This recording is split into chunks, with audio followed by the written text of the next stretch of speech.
यावेळेस आजच्या मन्नासाठी असणाऱ्या शास्त्रपाठाकडे आपण लक्ष देऊयात. आजच्या मन्नासाठी 2 शास्त्रपाठ आहेत. जुन्या करारामधून योएलचं पुस्तक याचा 2रा अध्याय 28 ते 32 ही वचने. जुन्या करारामधून योएलचं पुस्तक अध्याय 2 वचने 28 ते 32. नव्या करारामधून प्रेषितांची कृत्य अध्याय 2 37 ते 41. नव्या करारामधून प्रेषित 2 37 ते 41 या दोन्ही शास्त्रपाठाकडे आपण लक्ष देऊयात. अध्याय 2 वचन 28 ते 32. देवाच्या आत्म्याचा वर्षाव. यानंतर असे होईल की मी मनुष्यवात्रावर आपल्या आत्म्याचा वर्षाव करेन. तेव्हा तुमचे पुत्र व तुमच्या कन्या संदेश देतील, तुमच्या वृद्धास स्वप्ने पडतील, तुमच्या तरुणास दृष्टांत होतील. तुमचे दास व दासी यावरही त्या समयी मी आपल्या आत्म्याचा वर्षाव करेन. मी आकाशात व पृथ्वीवर रक्त, अग्नी व धुराचे लोळ अशी चिन्हे दाखवीन. परमेश्वराचा महाभयंकर दिवस येण्यापूर्वी सूर्य अंधकारमय व चंद्र रक्तमय होईल. तेव्हा असे होईल की जो कोणी परमेश्वराचा धावा करील तो तारेल. कारण परमेश्वराने म्हटल्याप्रमाणे निभावलेले सिओन डोंगरावर व यरुशलेमेत राहतील आणि परमेश्वराने ज्यांना बोलवले ते बाकी उरलेल्यात राहतील. 2 अध्याय 37 ते 41. हे ऐकून त्यांच्या अंतःकरणात चुटपुट लागली आणि ते पेत्र व इतर प्रेषित ह्यांना म्हणाले, बंधुजन हो, आम्ही काय करावे?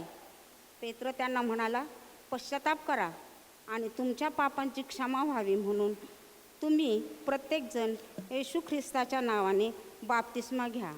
म्हणजे तुम्हाला पवित्र आत्म्याचे दान प्राप्त होईल. कारण हे वचन तुम्हाला व तुमच्या मुलाबाळांना व जे दूर आहेत त्या सर्वांना, म्हणजे जितक्यांना परमेश्वर आपला देव स्वतःकडे बोलावील तितक्यांना दिले आहे. आणखीन त्याने दुसऱ्या पुष्कळ गोष्टी सांगून त्यास साक्ष दिली व बोध करून म्हटले, ह्या कुटील पिढीपासून तुम्ही आपला बचाव करून घ्या. तेव्हा ज्यांनी त्याच्या संदेशाचा स्वीकार केला त्यांचा बाप्तिस्मा झाला आणि त्या दिवशी त्यांच्यात सुमारे 3000 माणसांची भर पडली. परमेश्वर देवबाप असलेली वचने आपणा सर्वांच्यासाठी आशीर्वादाची करो.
है कितना भला है।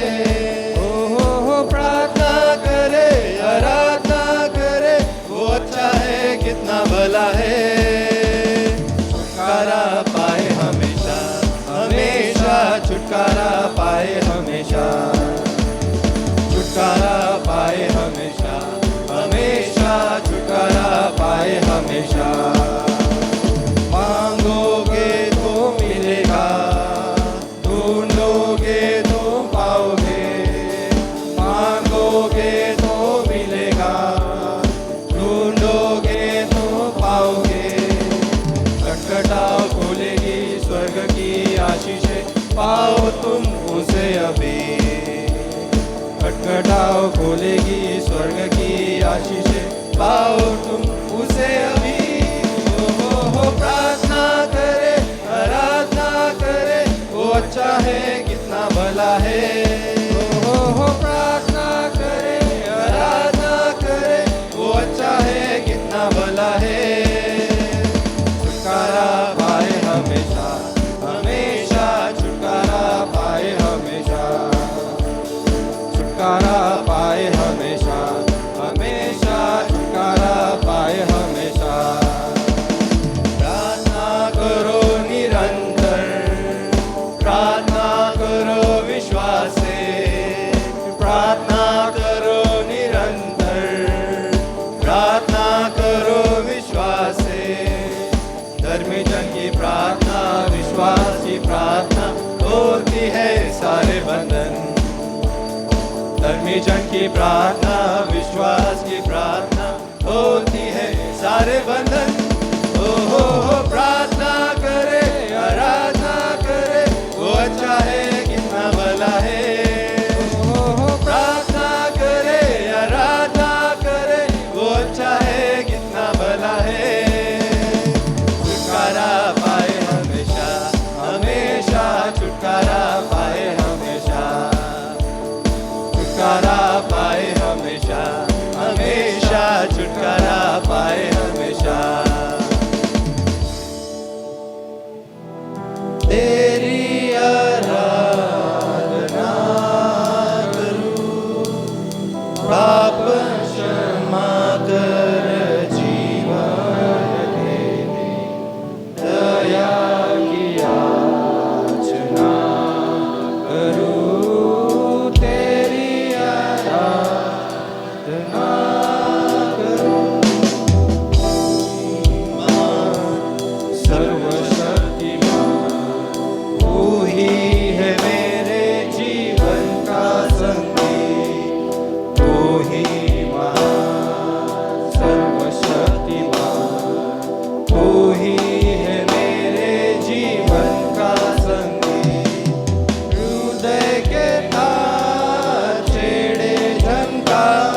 लावत असताना प्रिय बंधू भगिनींनो, वचनाकडं जाण्याच्या अगोदर 29 तारखेला योहानकृत शुभवर्तमानाची परीक्षा सांगितली होती, परंतु जुलै महिन्यामध्ये आपण सगळे कार्यक्रम सुरू करणार आहोत.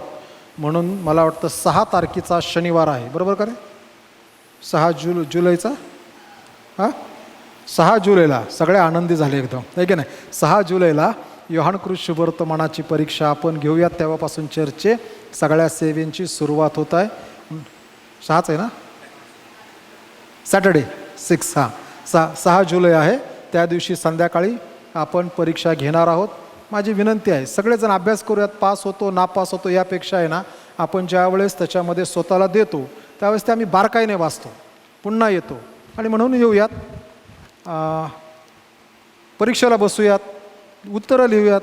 ह्याच्यामध्ये काही कोणाला किती मार्क पडले, कोण पास झालं हे महत्त्वाचं नाही आहे. तर महत्त्वाचं हे आहे की आम्हाला देवाच्या वचनाचं ज्ञान संपादन करण्यासाठी एक फोकस हवा आहे. ज्यावेळेस आमच्यासमोर परीक्षा म्हणतो त्यावेळेस ते आम्ही बारकाईने वाचतो आणि म्हणून त्या दिवशी येऊयात, देवाचं गौरव करूयात. त्याचप्रमाणे मगाशी सेक्रेटरी साहेबांनी सूचना सांगितली, मंडळीमधून 1-2 जण लोकांच्या घरी फिरत आहेत आणि बरंच काय वेगळं सगळं सांगत आहेत आणि मंडळीच्या विरोधामध्ये हे कृत्य घडत असताना ही गोष्ट बरोबर नव्हे. नवीन चर्च सुरू करण्याच्या दृष्टिकोनातून काही गोष्टी बोलल्या जात आहेत. देवाचे लोक हो, प्रार्थना करा, देवाला म्हणा, देवा ही जी घटना, ही गोष्ट आहे, ही प्रत्ययास येऊ देऊ नकोस आणि त्याच्यामध्ये आमचा सहभाग नको. कारण की योहानाने लिहिलेले दुसरे पत्र, यामध्ये संत योहान त्यावेळेसच्या मंडळी लिहिताना असं म्हणतो, ख्रिस्ताच्या शिक्षणाला चिटकून न राहता जो पुढे पुढे जातो त्याला देव प्राप्त झाला नाही. जिथं देव नाही मग तिथं कसलं चर्च? पुढं जो शिक्षणाला धरून राहतो त्याला पिता व पुत्र ह्या दोघांची प्राप्ती झाली आहे.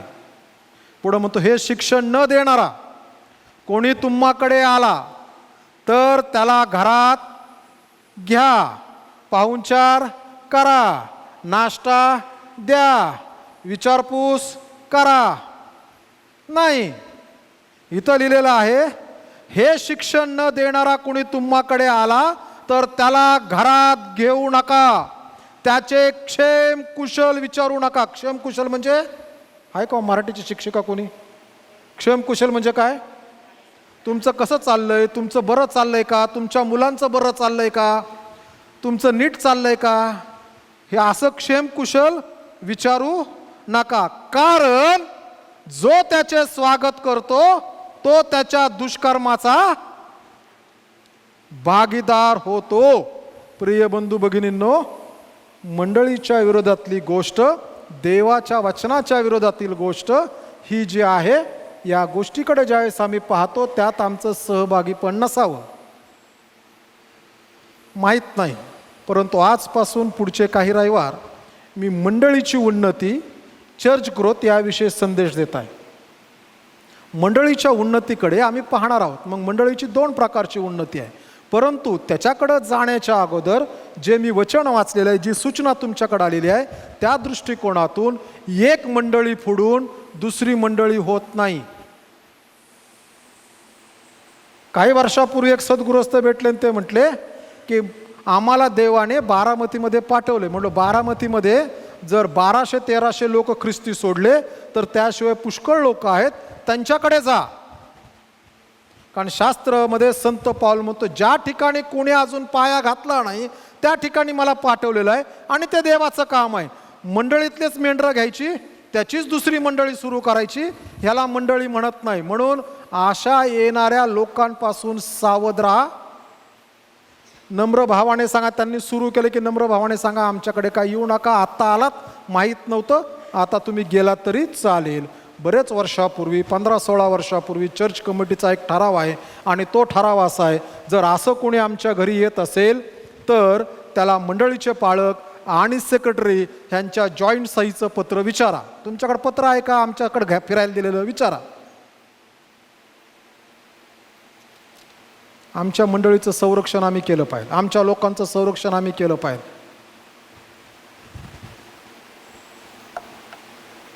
कारण की देव मंडळीतून मंडळी करायला नाही लावत.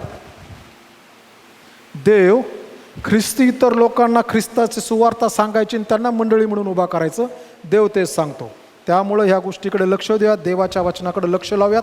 आजचा विषय आजपासून 2 ते 3 रविवार साधारणतः मी चर्च ग्रोथ किंवा मंडळीची उन्नती या दृष्टिकोनातून देवाच्या वचनाकडं पवित्र शास्त्र काय सांगते या दृष्टिकोनातून आम्ही लक्ष लावणार आहोत. जगामध्ये 2 प्रकारचे ख्रिस्ती विश्वामध्ये किंवा ख्रिस्ती जगामध्ये 2 प्रकारचे मतप्रणाली आहे. एक आहे थिओलॉजिकल आणि दुसरी आहे मिशॉलॉजिकल. थिओलॉजिकल म्हटलं म्हणजे काय की ते फक्त थिओलॉजीविषयी विश्वास ठेवतात. मिशॉलॉजिकल म्हटलं म्हणजे काय की ज्यांना फक्त मिशन याविषयी त्यांना बोलायला आणि मिशनच्या गोष्टी करायला त्यांना आवडतं. परंतु ह्या दोघांच्यामध्ये एक मार्ग चालतो. कारण की अनेक वेळेस आम्ही लोकांना विचारलं तुम्ही कोण आहात, तर लोक सांगतात आम्ही पास्टर आहोत, काही सांगतात आम्ही मिशनरी आहोत. वास्तविक पाहता टर्मिनॉलॉजी ही यायला हवी पाहिजे किंवा हे गोष्ट यायला पाहिजे आम्ही मिशनरी पास्टर आहोत. कारण की प्रत्येक पाळक हा मिशनरी आहे, प्रत्येक देवाचा सेवक मिशनरी आहे. आणि म्हणून ज्या वेळेस आम्ही देवाच्या वचनाकडून चर्च ग्रोथकडे पाहतो त्यावेळेस चर्च ग्रोथ ही एक महत्त्वाची संकल्पना आहे. कुठलीही वाढ, मंडळीची वाढ असो, माणसाची वाढ असो, निसर्गाची वाढ असो, वाढ होत असणारी गोष्ट ही सजीव गोष्ट आहे हे मांडली जाते. ज्याची वाढ होत नाही ते आता मृत पावलेलं आहे, म्हणून मृत गोष्टींची वाढ होत नाही.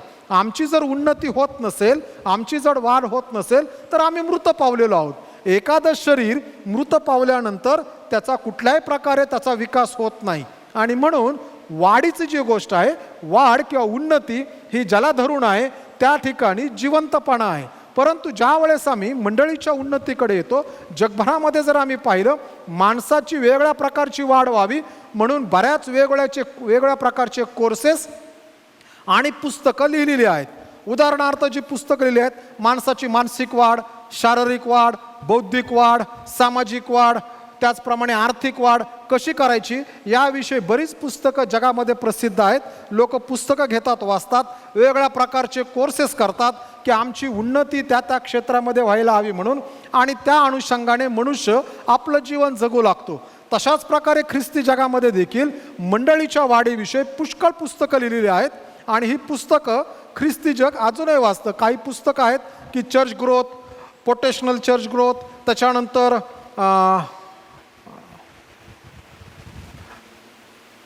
रिक वॉरन यांचं पुस्तक आहे चर्च प्लॅन्टिंग विषयी. या असणारे अनेक पुस्तकं आहेत की जे हे सांगतात की मंडळीची वाढ होणं गरजेचं आहे. डॉक्टर मॅगावरन नावाचे देवाचे सेवक यांचं पुस्तक आहे किंवा यांचा स्वतःचा अभ्यास आहे की ज्यांनी चर्च ग्रोथ विषयी त्यांची स्वतःची PhD आणि अभ्यास आहे. चर्च ग्रोथ विषयी ते लिहिताना असं म्हणतात, ज्या मंडळीची वाढ 33% कमी होते दरवर्षी, ती मंडळी ही सुप्त अवस्थेत असणारी मंडळी आहे. म्हणजे काय, 33% होणारी वाढ जी आहे ती मंडळीतल्याच असणाऱ्या लोकांचे, असणाऱ्या मुलांचे बाप्तिस्मे होतात, ती 33% आहे. 33% पुढं जी वाढ आहे ती मंडळीची खरी आध्यात्मिक वाढ आहे की ज्या वाढीमध्ये मंडळी सुवार्ता कार्य करते, लोकांना जाऊन भेटते, येशूविषयी सांगते, त्यांना मंडळीमध्ये घेऊन येते, त्यांची आध्यात्मिक वाढ करते, आणि त्याला म्हटलेलं आहे की खरी मंडळीची वाढ. परंतु ज्यावेळेस आम्ही पवित्र शास्त्राकडे बारकाईने लक्ष लावतो त्यावेळेस पवित्र शास्त्र आम्हाला मंडळीच्या वाढीविषयी 2 पैलू शिकवतो. एक आहे मंडळीच्या असणारी सांख्यिक वाढ आणि एक आहे मंडळीच्या असणारी क्वालिटेटिव्ह वाढ, क्वांटिटी आणि क्वालिटेटिव्ह. परंतु पवित्र शास्त्र आम्हाला पहिलं शिकवत असताना जे शिकवत आहे, ही जी वाढ आहे ती वाढ आहे क्वालिटी. म्हणजे आम्ही आत्मिक दृष्टिकोनातून सबळ व्हायला हवं. जर एखादी मंडळी, एखादा वैयक्तिक ख्रिस्ती विश्वासणारा जरा हा आत्मिक दृष्टिकोनातून स्वतः सबळ असेल तरच तो दुसऱ्याला सबळ करू शकतो, अन्यथा तो दुसऱ्याला सबळ करू शकत नाही. आमची उन्नती होणं गरजेचे आहे. 2 प्रकारची उन्नती, एक क्वालिटेटिव्ह आणि क्वांटिटेटिव्ह. परंतु पवित्र शास्त्र क्वालिटेटिव्ह उन्नतीविषयी किंवा आमची सबलता, आमची प्रौढता, आम्ही स्वतः सबळ व्हायला पाहिजे याविषयी पवित्र शास्त्र सर्वात सुरुवातीला बोलतं आणि नंतर क्वांटिटीकडे जातं.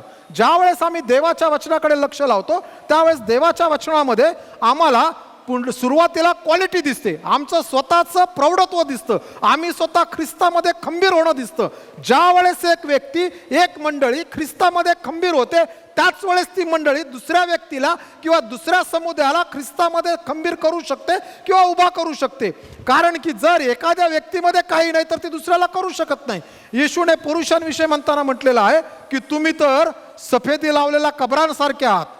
तुम्ही सफेद, वरून फार सुंदर दिसतं, पण आतमध्ये सगळं काही पोकळ आहे, आतमध्ये सगळं काही रिकामी आहे, आतमध्ये दुर्गंधी आहे. आतमध्ये जर पाहिलं तर आतमध्ये हाडांशिवाय दुसरं काय भेटत नाही, परंतु तुम्ही वरून कबरा फार सजवलेल्या आहेत. आणि म्हणून ज्या वेळेस आम्ही देवाच्या वचनाकडे पाहतो, देव आम्हाला फक्त सुशोभीकरित असणाऱ्या गोष्टी नको, तर देवाला आम्ही आतून परिपक्व झालेले ख्रिस्ती देवाचे लोक, देवाची लेकरं म्हणून आमची ओळख असायला हवी. आणि म्हणून येशू ख्रिस्ताचं ज्या वेळेस स्वर्गारोहण झालं त्यावेळेस येशूने मत्तई शुभवर्तमान 28 अध्याय याच्या 19 आणि 20 वचनात सांगितलं, तुम्ही जाऊन सर्व राष्ट्रातील लोकांस बाप्तिस्मा द्या.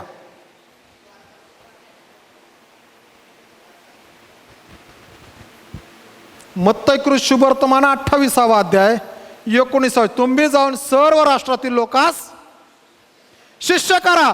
शिष्य करणं क्वालिटी आहे, क्वांटिटी नाही.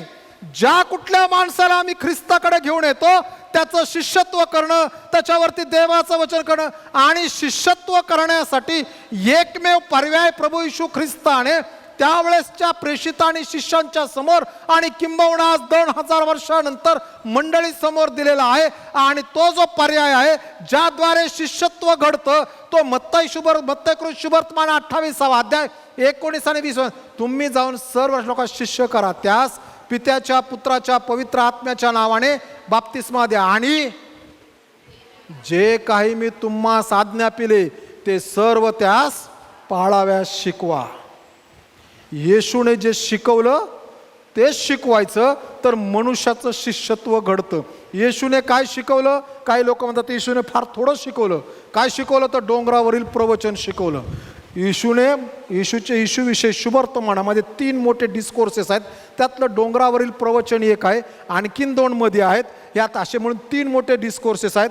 परंतु येशूचे चमत्कार, येशूचे चिन्ह हे पण मंडळीसाठी येशूचं शिक्षण आहे, आणि येशूचे असणारे संदेश हे मंडळीसाठी चिन्ह आणि चमत्कार आहेत. आणि म्हणून आम्ही ते शिकवायला हवं. म्हणून ज्या वेळेस आम्ही शिष्यत्व करतो, म्हणून प्रभू येशू ख्रिस्त स्वतः एखाद्या ख्रिस्ती व्यक्तीकडे ज्यावेळेस पाहतो त्यावेळेस त्या ख्रिस्ती व्यक्तीचं आध्यात्मिक परिपक्वता व्हावी या दृष्टिकोनातून ख्रिस्ताचं शिक्षण आहे.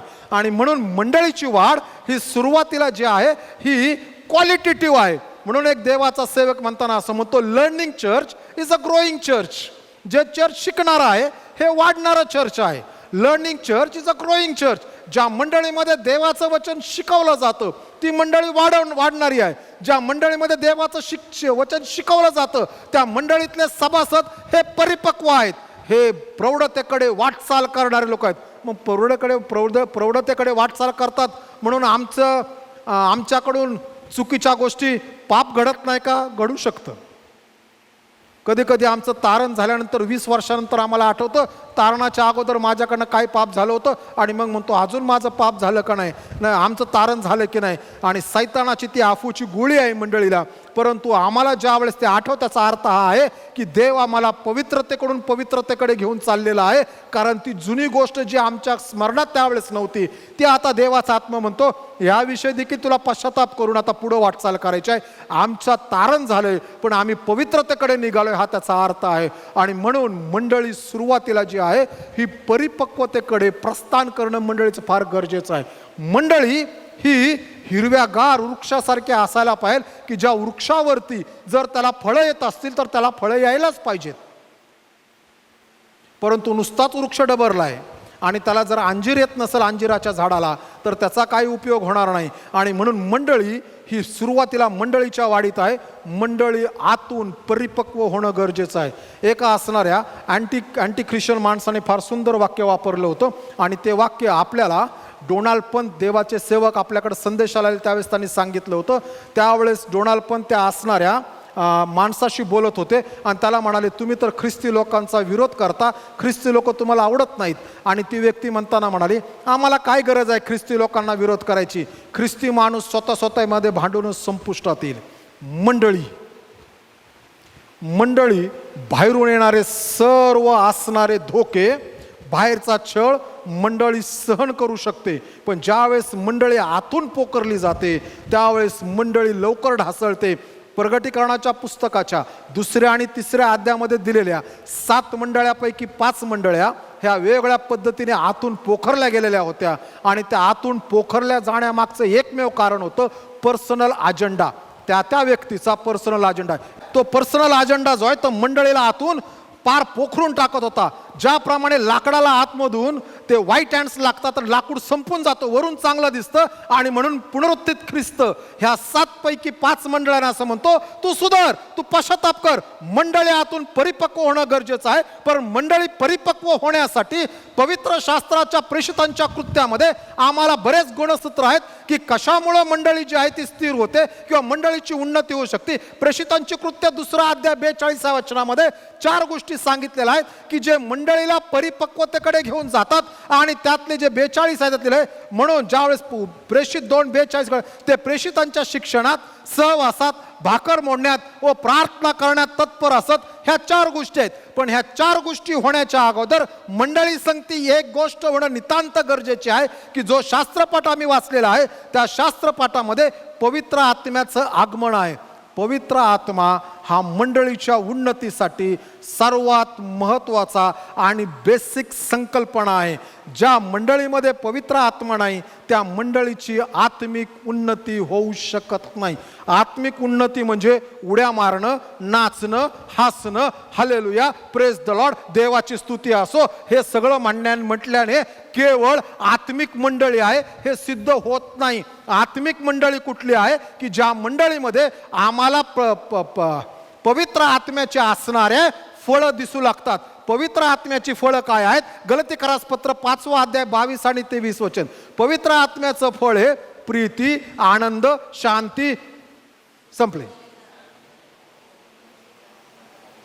देवाचे लोक हो, प्रीती,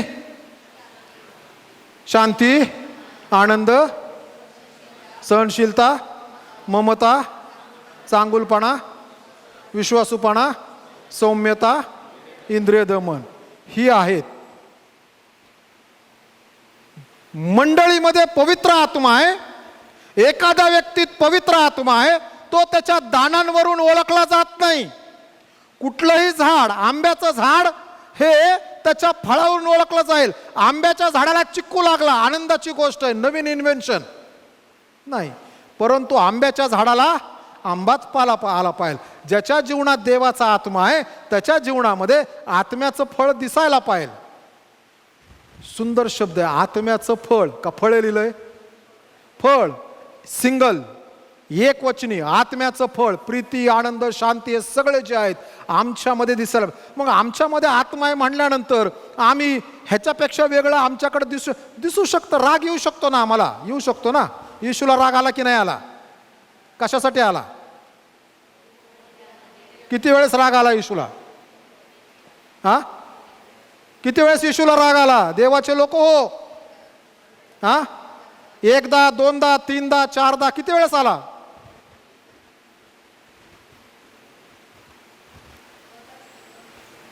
दोनदा. कधी कधी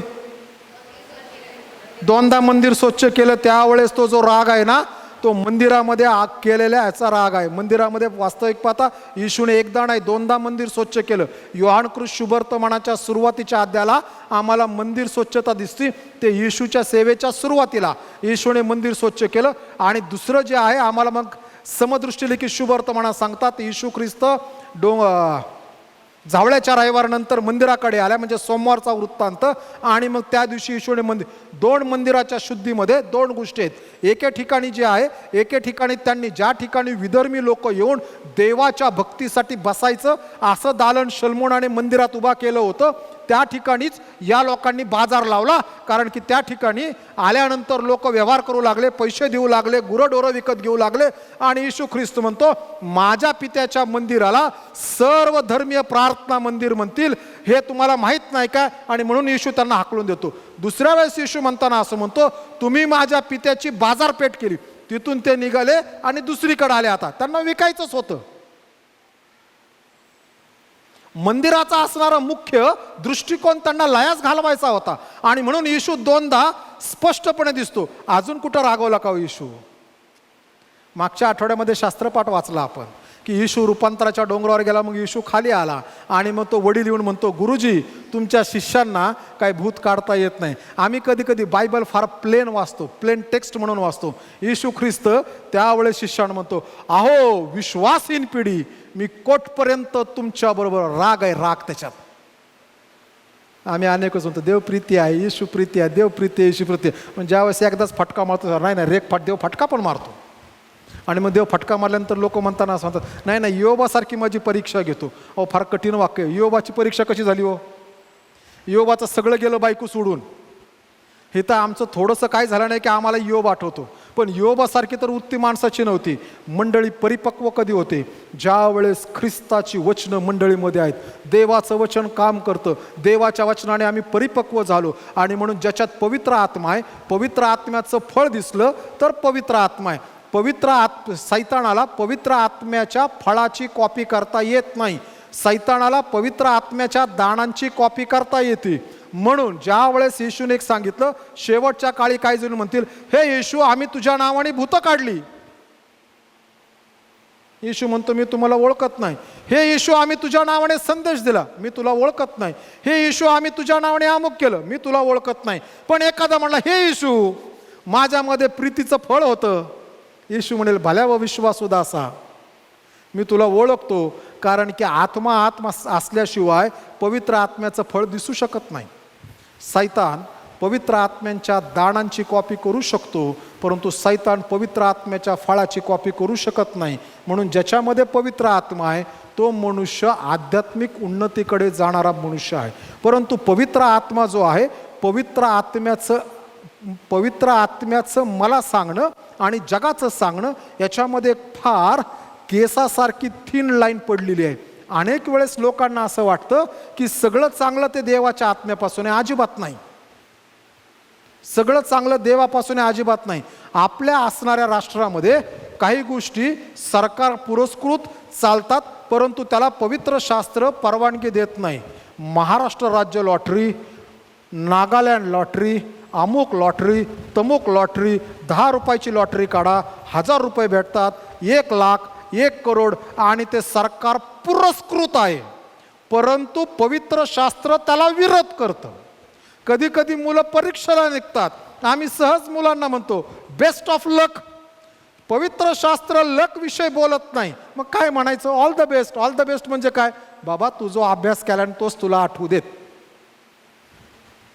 आम्ही तुला काय अंधश्रद्धा आणि अंधभक्त काय करत नाही येशूचे. आम्ही ज्या वेळेस देवाकडे येतो ना त्यावेळेस थिन आम्ही शोधायला पाहिलं काय. बघा एक उदाहरण आहे पवित्र, खूप सुंदर उदाहरण आहे. आणि त्या उदाहरणामध्ये 2 उदाहरणं, एक नवीन करारातलं सांगतो, एक जुन्या करारातलं.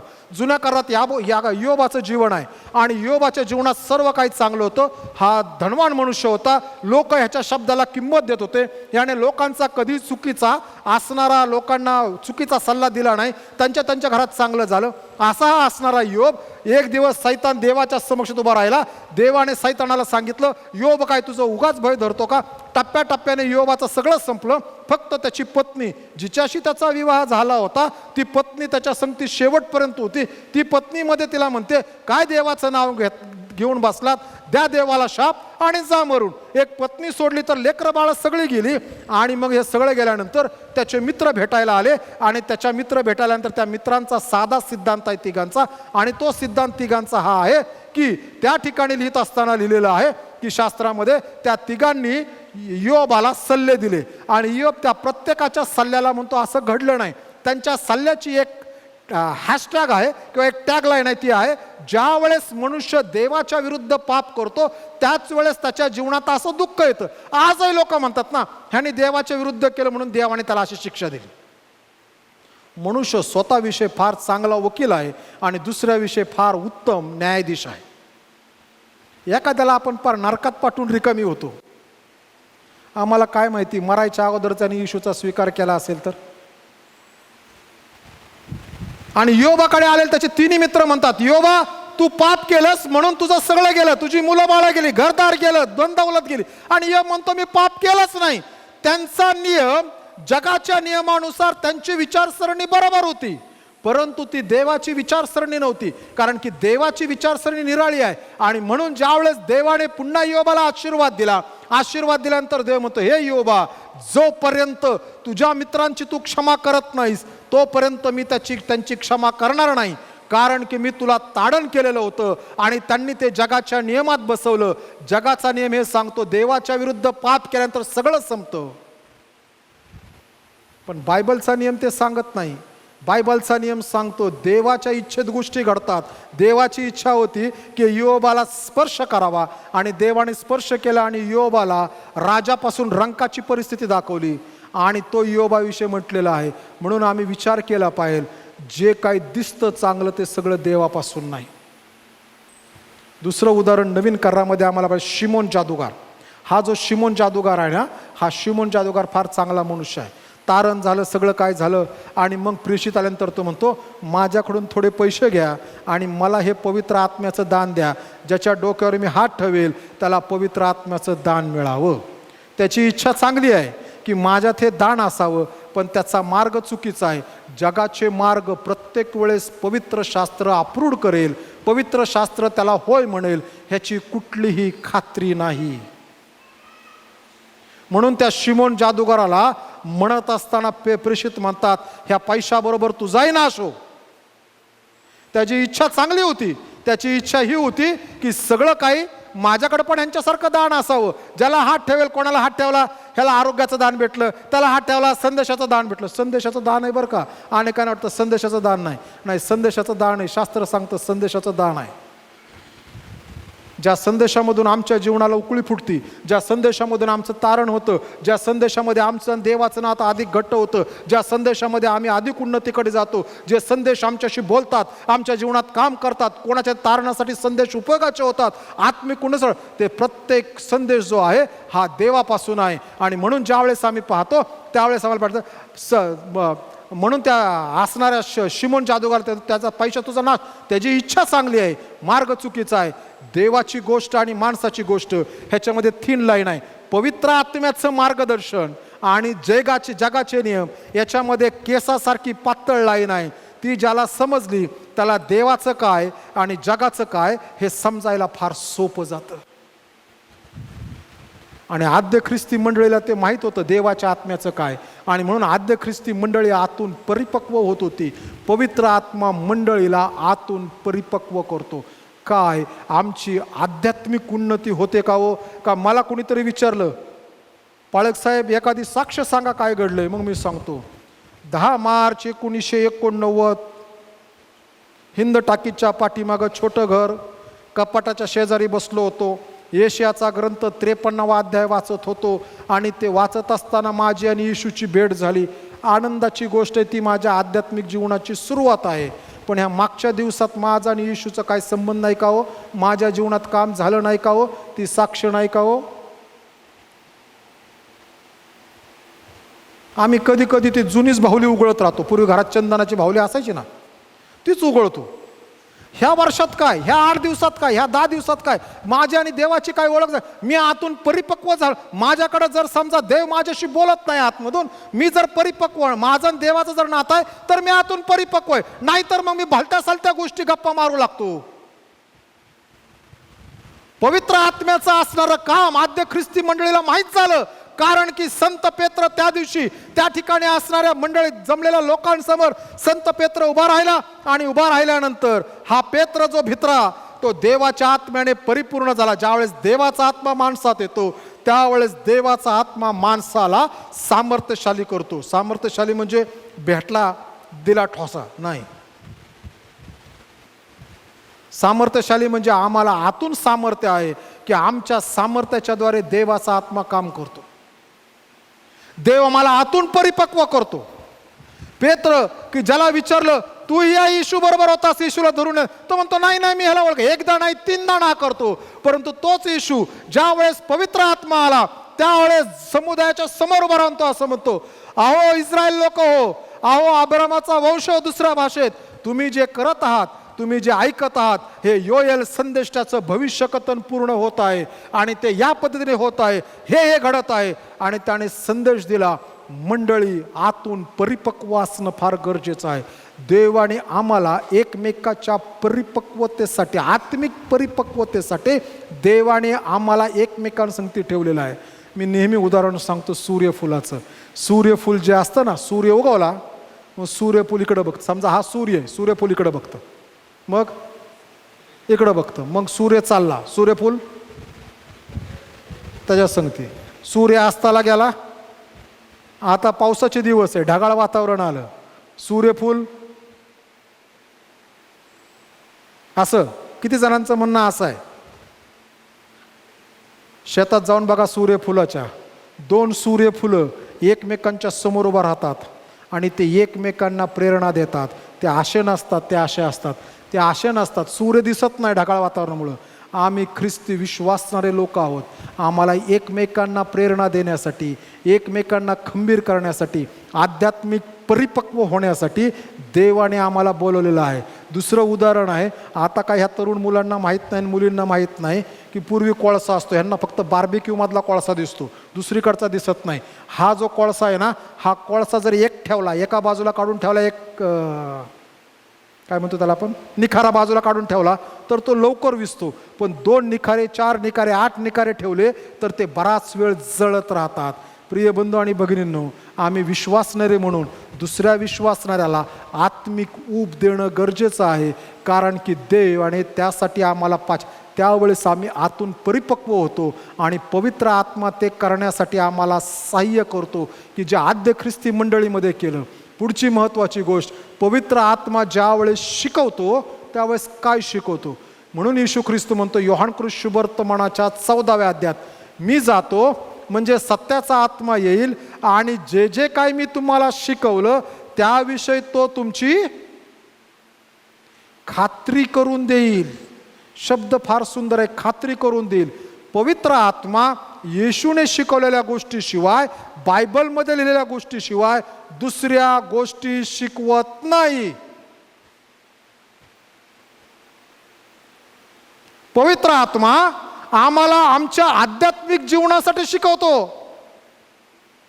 काही दिवसापूर्वी पुण्यामध्ये 2-3 लोक भेटले, ते म्हणले पाळक साहेब कधीतरी एखादा व्हिडिओ तयार करून यूट्यूबला टाका. म्हणलं कशाचा आहे. नाही, सध्या खूपच संदिष्ट झालेत आणि भविष्य कथन. एक्झॅक्टली काय. अरे म्हणलो बरेच वेळेस मध्ये मध्ये कुठतरी बोलतो. नाही अख्खा व्हिडिओ तयार करून टाका म्हणजे उपयोगाचा होईल. कारण की तुम्ही जे सगळीकडे थोडं थोडं बोलला ते एकत्र करायचा प्रयत्न करा. प्रिय बंधू आणि भगिनींनो, बायबल आम्हाला सांगतं काय एक्झॅक्टली आहे की देवाचं प्रगटीकरण काय. जर आमचं प्रगटीकरण पवित्र शास्त्रात बसत नसेल तर आमचं प्रगटीकरण चुकीचं आहे. आम्हाला आमच्याविषयी झालेलं भविष्य कथन जर पवित्र शास्त्रात बसत नसेल तर ते चुकीचं आहे. परंतु जर ते पवित्र शास्त्रात बसत असेल तर ते योग्य आहे. दुसरी पायरी ही आहे की जर माझ्याविषयी गोष्ट आहे तर देवाने पहिलं कोणाला दाखवायला पाहिजे, ह्यांना. कोणाला दाखवायला पाहिजे, मला स्वतःला. माग मी उदाहरण दिलं, लोक फार चाणक्ष झालेत, पाळक लोक तर फार चाणक्ष झालेत, हुशार. आणि ते म्हणतात ब्रदरपेक्षा सिस्टरकडे फार येतात तो. म्हणून शास्त्रात वाचन आहे, संत पाऊल म्हणतो सर्व काळ शिकत राहून कधी ज्ञानापर्यंत न पोचणाऱ्या स्त्रियांपर्यंत ते जातात. काय व्याख्या केली संत पावलाने. ते म्हणतात सिस्टर देवाने मला दाखवलंय तुम्ही मला 20,000 रुपये देणार आहे. सिस्टर देवाने मला दाखवलं तुम्ही मला 1,00,000 रुपये देणार आहे.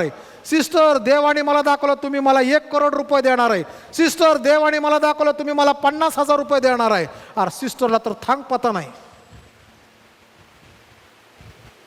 देवाचा आत्मा पहिलं देणाऱ्याला दाखवतो, घेणाऱ्याला नाही. हे त्रिकलाबाधी सत्य आहे. प्रिय बंधू भगिनींनो, पवित्र आत्माचं काम हे फार सिस्टमॅटिक आहे. पवित्र आत्मा हा मंडळीच्या उन्नतीसाठी ज्या वेळेस गरजेचा आहे त्याच वेळेस हा पवित्र आत्मा मंडळीला सदृढी करतो. आणि ज्या वेळेस मंडळी आणि विश्वासणारे पवित्र आत्म्याचं ऐकत नाहीत त्यावेळेस पवित्र आत्मा खिन्न होतो. आम्ही चर्चला काय येतो, चर्चला काय येतो, आम्ही चर्चला काय येतो, सहभागिता कोणाची? मंडळीची. अजून देवाची. देवाचं सर हा वधस्तंभ आहे ना, उभा खांब जो आहे ना, तो माझा आणि देवाचं नातं, आडवा खांब माझं आणि इतरांचं नातं. आम्ही इतरांच्या सहभागितेत वाढायला पाहिजे. आम्ही येतो, कस काय पाळक साहेब सलाम, लगेच पाळक साहेबांना सलाम करतो. सुशीलचा माझा खटका उडाला, सुशील आला की चाललो इकडून, काय करायचं आहे सलाम. अहो कसली सहभागिता. आम्ही एकमेकांना पवित्र आत्मा ज्या नाही बघा, आम्ही ज्यावेळेस जीवन जगतो, बायबल वेळेस सांगतं संत पावलाचं आणि बार्नबासाचा वाद झाला. बार्नबास संत पावलाला सोडून गेला. तो म्हणतो की तू जर म्हणतो ना मार्क उपयोगाचा नाही, मी तुला असंच तयार केलं होतं पावला, तुला कोणी ओळखत नव्हतं, तुला एकही प्रेषित जवळ करायला तयार नव्हता, तू ख्रिस्ताकडे आला, त्यावेळेस मी तुला संगती घेतला, तुझा हात धरला, प्रेषितांकडे घेऊन आलो आणि मी म्हणालो हा खरंच विश्वासदार आहे, देवाने ह्याला पाचारण केलं. आणि आज संत पावला तू म्हणतो हा मार्ग उपयोगाचा नाही, कारण पहिल्या मिस्टरी फिरीत हा निघून गेला. संत पावला तू चुकीचं घेतो, मी तुझ्या संगती न येता मी मार्का संगती जातो. आणि मार्का संगती नंतर बार्नबास राहिला. आणि संत पाऊल वयोवृद्ध नंतर पत्र लिहिताना असं म्हणतो, ज्या वेळेस तू येशील त्यावेळेस तू मार्काला पण घेऊन ये, कारण की मला आता माहित आहे की तो माझ्या उपयोगाचा आहे. तात्विक मतभेद सगळीकडे आहेत की नाही? आहेत की नाही? नसेल तर उदाहरण सांगतो लगेच. ख्रिसमसहून 6 महिने झाले ना शारोन? तुला अजून माहित नाही बाळा, या वर्षी समजेल. ओके. ख्रिसमसला पत्नीला साडी घेतली, तिला जर आवडली नाही पुढच्या ख्रिसमसपर्यंत चालूच असतो. दोराच वाकडा आहे, मोरच तिरका झालाय. आता तो थोडी आम्ही करायला गेलोय, आम्हाला मशीन कसं आहे ते माहीत नाही. ह्या निळ्या रंगामध्ये पिंकच रंग नको होता का? कारण त्यावेळेस पाहिजे ती भेटली नाही, म्हणून पुढच्या ख्रिसमसपर्यंत सुशील गप ऐकायचं दर रविवारी जे होताना, किंवा ज्या वेळेस साडी घालतील त्यावेळेस. मतभेद ह्याचा अर्थ काय? आम्ही मतभेद आहे म्हणून लगेच आम्ही म्हटलो का चल तू जा त्या वाटेला मी जात नाही. एखाद्या पुरुषच असतं, मला अमुक घ्यायचं, ती बाई म्हणते आता नको, स्त्री म्हणती घरातली नंतर घेऊ. आता ती नंतर घेतल्यानंतर ती किंमत फक्त 10 रुपयाने वाढलेली असते बरं का. समजा 100ची, तो ती वस्तू घरात येतो बरं म्हणतो तुझ्यामुळे 10 रुपये गेले. अरे 10 रुपये गेले तर काय झाले, रोज 4 चहा पितो, 40 रुपये जातात. नाही 40 नाही 48 जात असतील. तात्विक मतभेद सगळीकडे आहेत, मंडळीत पण असते. पण ह्याचा अर्थ हा नाही की आम्ही एकमेकांना एकमेकांना आत्मिक सहकार्य द्यायचं नाही. म्हणून संत पाऊल म्हणतो ज्या वेळेस तुम्ही जमता त्यावेळेस एकमेकांना स्तोत्रे, गीते, आध्यात्मिक प्रबंध म्हणून दाखवा, यासाठी की एकमेकाची उन्नती व्हावी. आणि ते पवित्र आत्म्याचं काम आहे. पवित्र आत्मा आम्हाला दुसऱ्याला आत्मिक सक्षम करण्यासाठी कृपा होतो. प्रत्येकाच्या वेगळ्या कुणीतरी प्रार्थनेच्या द्वारे करेल, कुणी बोलण्याच्या द्वारे करेल, कुणी कृतीच्या द्वारे करेल, कुणी समजावण्याच्या द्वारे करेल, कुणी रागाच्या द्वारे करेल, परंतु देवाचा आत्मा वेगळ्या पद्धतीने आमचं काम करतो. आणि म्हणून प्रिय बंधू भगिनींनो, देवाने मंडळीत ज्या आम्हाला ठेवलेला आहे यासाठी ठेवले की आम्ही दुसरा आमचा दुर्बळ भाऊ जो आहे ह्या दुर्बळ भावाला देखील आम्ही सशक्त करावं. पेत्राने पहिला संदेश दिला आणि किती लोकांची भर पडली? 3000 लोकांची भर पडली. जर त्यांच्यावरती देवाचा आत्मा आला नसता तर ते 120च राहिले असते.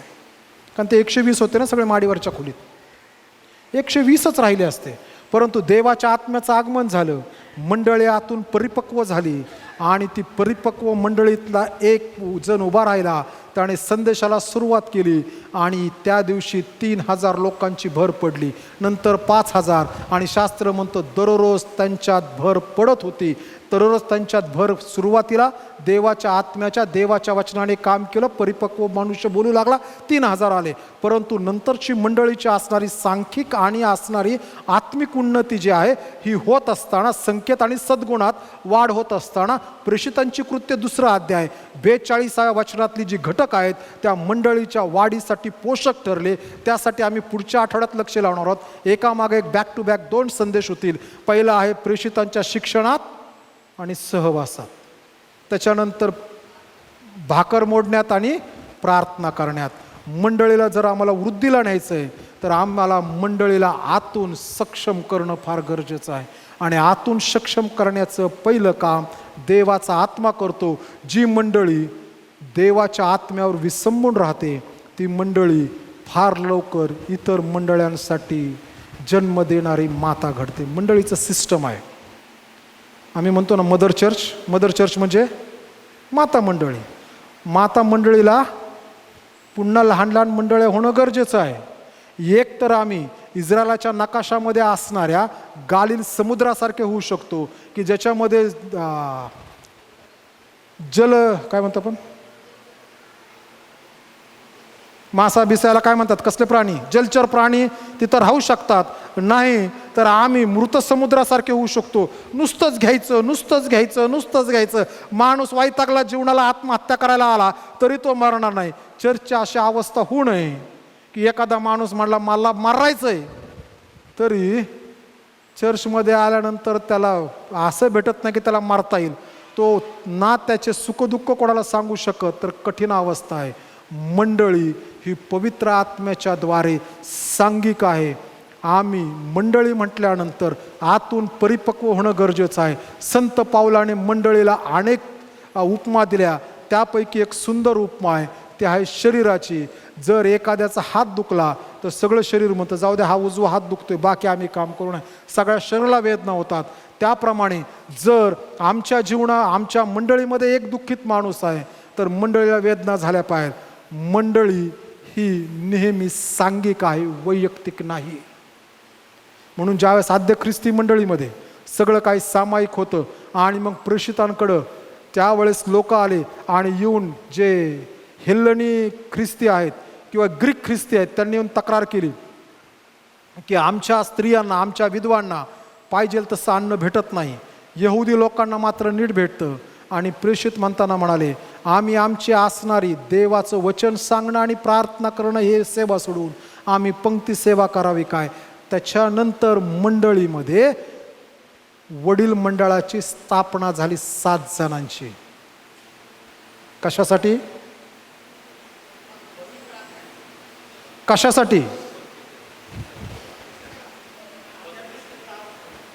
इशू काय होता?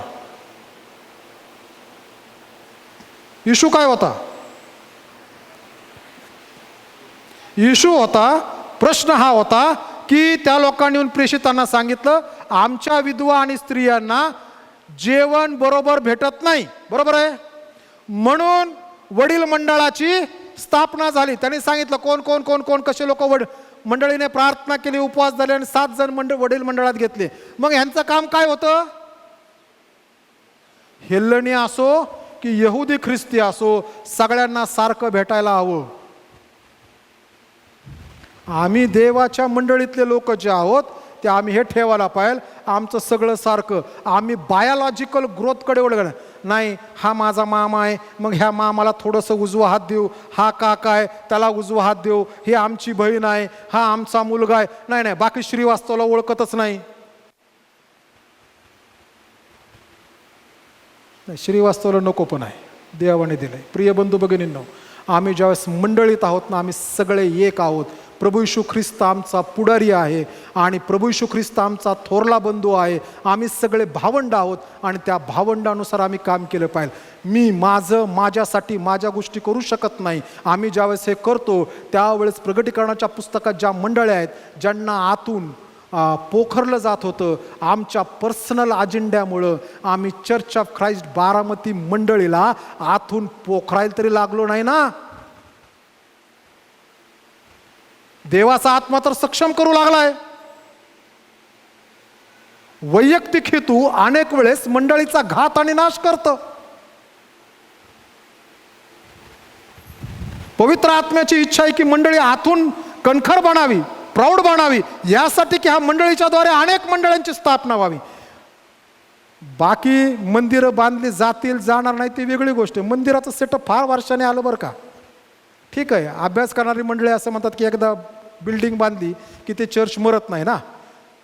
समजा 1905-06 साली जर चर्च बांधलं नसतं तर मला माहीत ना आपल्यापैकी किती लोक इथं असते आज. पण वास्तू बांधल्यानंतर ती कंटिन्युटी राहते ना, कोण नसेल तरी भक्ती चालतेच. परंतु हे फार वर्षांनी आलं.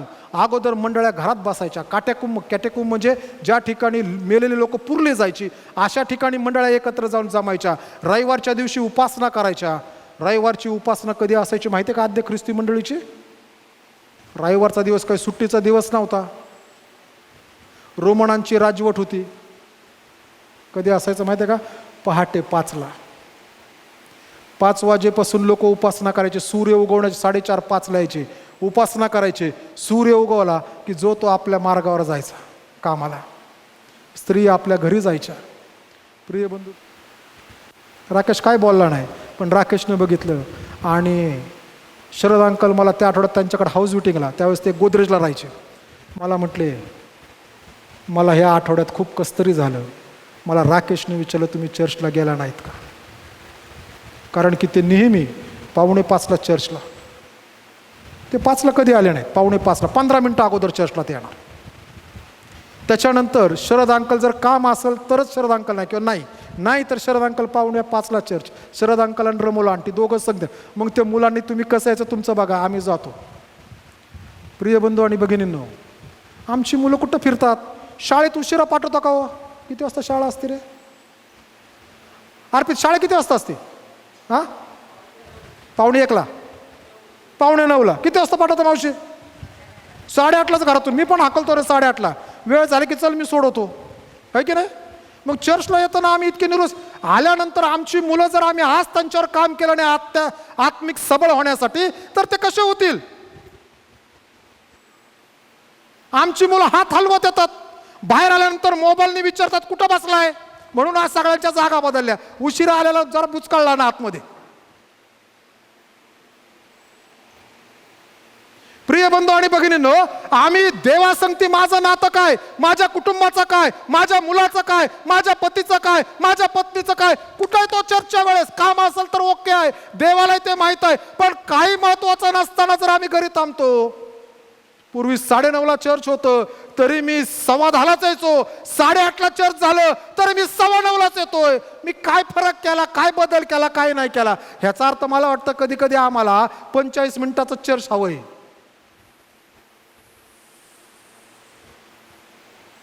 देवाच्या आत्म्याला होय म्हणा, देवाला म्हणा, देवाच्या आत्म्याला. देवा, बरेच वेळेस हे ऐकतो उशिरा चर्चला जाण्याविषयी. तुम्हाला सांग रे, उशिरा चर्चला जाणं योग्य का अयोग्य? देव तुम्हाला सांगेल. देवाला म्हणा, देवा मी 9:15ला चर्चला जातो 8:30च्या, हे योग्यच आहे. देव प्रगट करेल, देव बोलेल देवाच्या वचनातून, देव वारंवार खात्री करेल. यदा कदाचित माझ्या कंठातून एकही शब्द येणार नाही, परंतु कोणाच्या तरी तर देव बोलतच राहील. बोलत. त्या गिदोनाची वृत्ती ठेवा, देवा 3दा सांग. देव 3दा काय 10दा सांगेल, तू चुकतोस. कारण की आम्ही ज्यावेळेस 8:30ला चर्च म्हणतो ना, आमचा देव 8:15लाच आहे. वाट बघतो ना, बघतो की नाही? माझा हा मुलगा येणार, माझा हा मुलगा येणार, माझी ही मुलगी येणार, माझी ही मुलगी येणार, माझी मुलगी आज. आणि मुलगी येते कधी? उशिरा. ज्यांना वेळेची किंमत समजत नाही, काही काळानंतर वेळही त्यांची किंमत करत नाही. ज्यांना देवाला वेळ देता येत नाही, त्यांना पण काही काळानंतर देव वेळ द्यायची बंद करतो. आत्मा परिपक्व करण्याच्या मार्गावर आहे. त्या आत्म्याला अडवू नका, त्याला खिन्न करू नका. त्याला मंडळीला परिपक्व होऊ द्यात, वैयक्तिक परिपक्वता येऊ द्यात. पुढच्या आठवड्यामध्ये आपण 2 गोष्टी पाहणार आहोत, प्रेषितांच्या शिक्षणात आणि सहवासात. की आमची मंडळी वाढण्यासाठी आम्ही काय केलं पाहिजे. सिंपल गोष्टी आहेत ज्या आम्ही करतो, पण त्या नीट केल्या तर त्या आशीर्वाद. देव तुमच्या सगळ्यांना आशीर्वादित करू. उभा राहूयात, प्रार्थना करू. प्रभूने शिकवलेली प्रार्थना, त्यानंतर आशीर्वाद आणि सुवंदेव परात्पर म्हणून आजच्या उपासनेचा समारोप करूयात. हे प्रभुदेव, आम्ही तुझ्या नावाला धन्यवाद देतो, स्तुती करतो, उंचावतो. गौरव आणि सन्मान तुला देतो, कारण की तू आम्हावर प्रीती करणारा देवबाप आहेस. आम्ही सर्व मान, महिमा, गौरव, स्तुती आणि धन्यवाद तुला देतो, कारण की परमेश्वरा तुझी इच्छा सदैव ही आहे की मंडळीची उन्नती व्हावी, सद्गुणात आणि संख्येमध्ये मंडळी वाढावी. आणि म्हणून नवीन करारामध्ये अनेक ठिकाणी तू तत्त्व देऊन ठेवलेत की मंडळी कशी परिपक्व होईल. आणि त्यातली आज पहिली गोष्ट आम्ही पाहिली की पवित्र आत्म्याला पवित्र आत्म्याच्या पद्धतीने मंडळीत सेवा केल्यानंतर मंडळी परिपक्व होते. आणि त्यासाठी आम्ही तुझ्या नावाला धन्यवाद देतो. त्या पवित्र आत्म्याला आम्ही खिन्न करू नये, पवित्र आत्म्याच्या सेवेत आम्ही आडवं येऊ नये. म्हणून प्रभुदेवा तो आमचा सहाय्यकर्ता आणि पुढारी हो, मार्गदर्शक तो, तुझी कृपा आमच्या संगती असू देत. प्रभुदेवा ही तुझी मंडळी सद्गुणामध्ये परिपक्व कर आणि संख्येमध्ये वृद्धी करणारा दे बाप तू. ही तुझी मंडळी आहे परमेश्वर, आम्ही तुझ्या हातात देतो. पवित्र शास्त्र आधारित तत्वांनी की जे पवित्र आत्म्याच्या प्रेरणेने आमच्याकडे येतात त्यानुसार मंडळीची उन्नती करणारा तू दे बाप तू. प्रभुदेवा आमची मंडळी आम्ही तुझ्या हातात समर्पित करतो आणि म्हणतो पवित्र आत्मा मंडळीची उन्नती करत असताना आमची प्रार्थना आहे प्रभुदेवा, अधोलोकांच्या द्वाराला ह्या मंडळीच्या समोर प्रबळ होऊ देऊ नकोस. तर तुझा पुत्र प्रभू येशू ख्रिस्त याने ह्या मंडळीसाठी वधस्तंभावर सांडलेल्या रक्तामध्ये मंडळीचा सांभाळ आणि संरक्षण आणि वृद्धी करणारा दे बाप तू. आम्ही आमचं समर्पण तुझ्या हातामध्ये करतो. तू ये आणि आमचा पुढारी हो. प्रार्थना प्रभू येशू ख्रिस्त आमचा गौरवी तारणारा याच्याद्वारे मागतो म्हणून तो ऐक. आमेन. हे आमच्या स्वर्गातील पिता, तुझे नाम पवित्र मानेले जा. तुझे राज्य जसे स्वर्गात तसे पृथ्वीवर आहे. तुझ्या इच्छेप्रमाणे हो. आमची रोजची भाकर आज आम्हास दे, आणि जसे आम्ही आमच्या ऋण्यास ऋण सोडले आहे तसेच तू आमचे ऋणी आम्हास सोड, आणि आम्हास परीक्षेत नकोस तर आम्हास वाईटापासून सोड. कारण की राज्य, सामर्थ्य आणि गौरव ही सर्व काळ तुझीच आहे. आमेन. आता शांतीने जा आणि सुखाने राहा, म्हणजे देव जो बाप याची प्रीती, तारणाऱ्या प्रभू येशू ख्रिस्ताची कृपा आणि प्रेमळ पवित्र आत्म्याची सहभागिता आम्हातील प्रत्येकाबरोबर, देवाच्या सर्व लेकरांबरोबर आता आणि येशूचे दुसरेने होईपर्यंत असो. आमेन.